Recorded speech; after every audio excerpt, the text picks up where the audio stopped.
우주에는 수수께끼와 불가사의가 가득합니다. 우주는 왜 우리에게 계속 시험을 던져주는 걸까요? 연구자가 한 가지 수수께끼를 밝혀내면 그 즉시 우주는 새로운 수수께끼 2개를 던져버립니다. 여러분 안녕하세요. 이곳은 토픽, 물론 그런 수수께끼를 환영하는 곳이죠. 이번에는 우주에 있는 우리의 고향, 태양계에 관한 수수께끼를 몇 가지 소개해 드릴까 합니다. 준비되셨나요? 그럼 바로 시작할게요.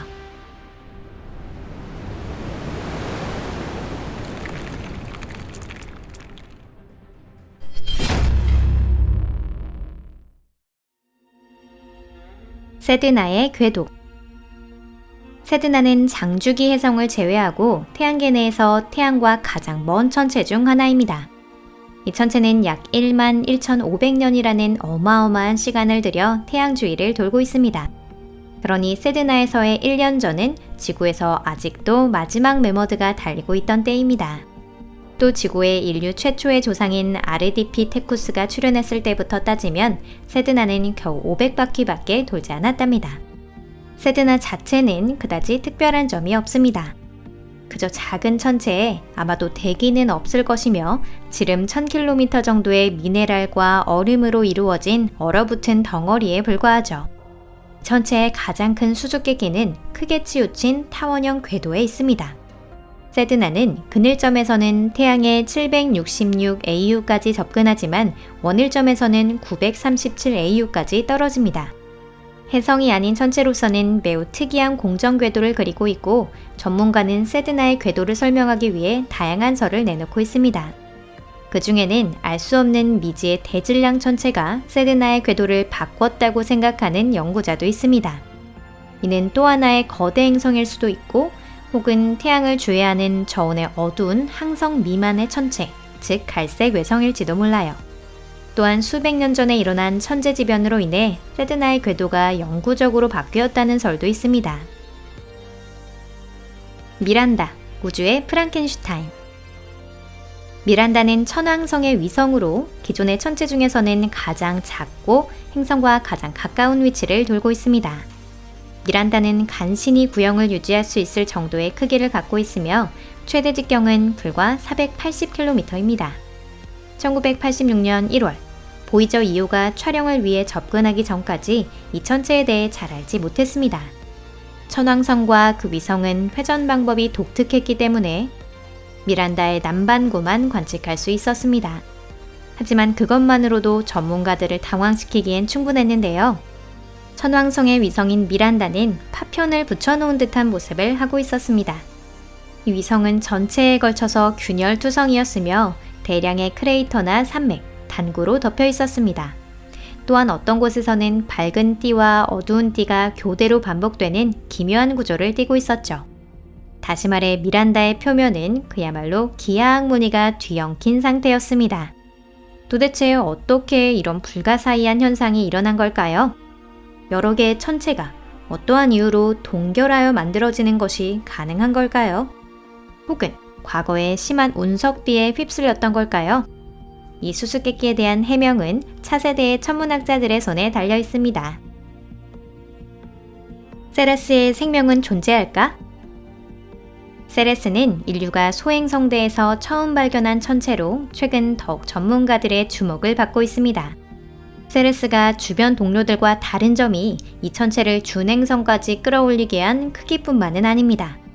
그 구조 역시 다른 행성들과는 다릅니다. 세레스에 관한 조사는 이미 상당히 진행되어 있습니다.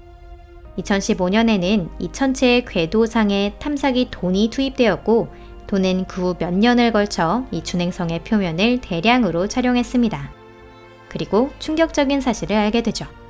세레스의 겉면을 보면 마치 옛날에는 바다로 덮여 있었던 것처럼 보입니다.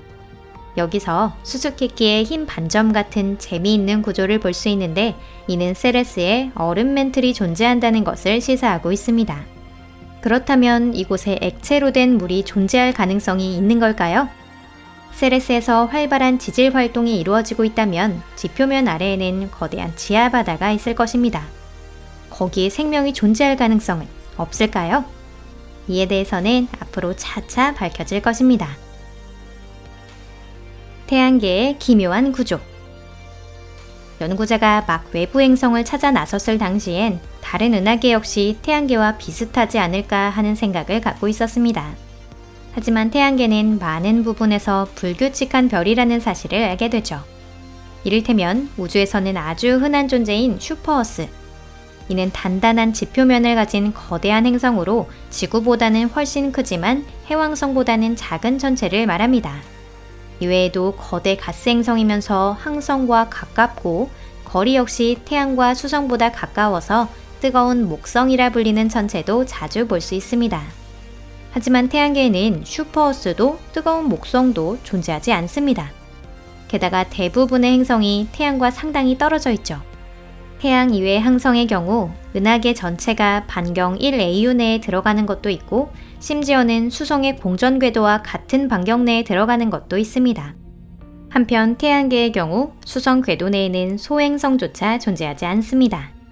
왜 이 공간은 이렇게 깨끗하게 청소된 걸까요? 슈퍼어스는 어디로 사라진 걸까요?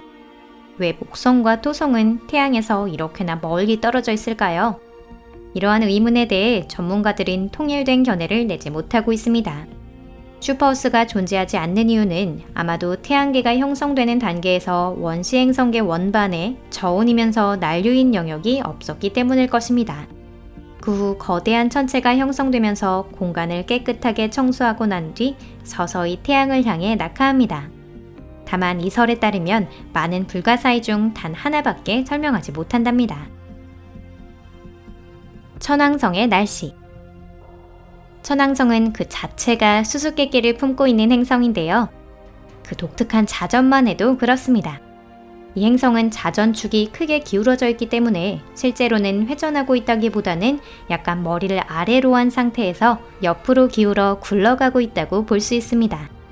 왜 이렇게 기울어져 있는지는 알 수 없어요. 또한 이에 못지않게 신기한 것이 바로 천왕성의 날씨입니다. 이 행성의 대기 자체는 매우 평온하며 사진으로도 그 사실을 알 수 있습니다. 목성이나 토성, 해왕성과는 달리 천왕성에는 구름도 폭풍우도 거의 없습니다. 하지만 여기에서 일어나고 있는 모든 과정이 전문가들 사이에서 많은 의문을 불러일으키고 있습니다. 천왕성의 대기에서는 때때로 갑작스런 섬광과 긴 뇌우, 이상한 구름, 밝은 점과 어두운 점의 출현 등이 관측되고 있습니다. 이러한 발작 같은 현상은 천왕성의 독특한 자전 방법과 관련이 있을 거라 추측만 하고 있죠. 천왕성에서 태양은 이 별의 시간 기준으로 반년에 걸쳐 북반구를 먼저 비추고 그 후 남반구를 비춥니다. 낮과 밤이 급속히 교체되는 것은 춘분과 추분에 해당하는 짧은 기간 혹은 적도 부근뿐입니다. 이는 기온의 급속한 저하를 일으키는데요. 구체적으로 대기에 어떤 영향을 미치는지 그리고 어떤 과정에 따라 일어나는지에 대해서는 알려진 바가 없습니다. 토성의 애프링. 유명한 토성의 고리는 주로 얼음의 입자에 다른 물질이 섞여 만들어집니다. 이들 입자는 다양한 크기를 갖고 있는데요. 대부분 수십 미터 미만으로 알려져 있습니다. 토성이 가진 모든 고리 중에서 가장 독특한 것이 애프링입니다. 이 고리는 아주 얇은 것이 특징으로 너비가 500km가 채 안 되며 아주 작은 티끌을 주성분으로 하고 있어요.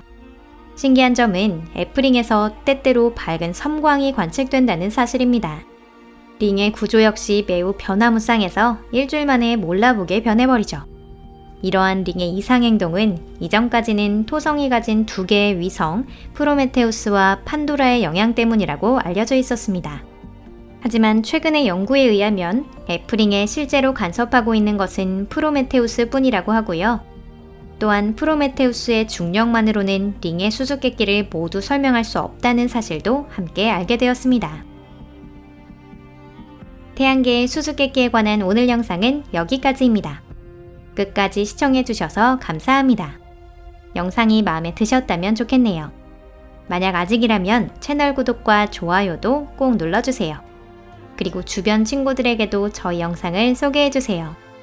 여러분의 작은 관심이 저희에겐 큰 도움이 됩니다. 그럼 다음 영상에서 뵐게요. 안녕히 계세요.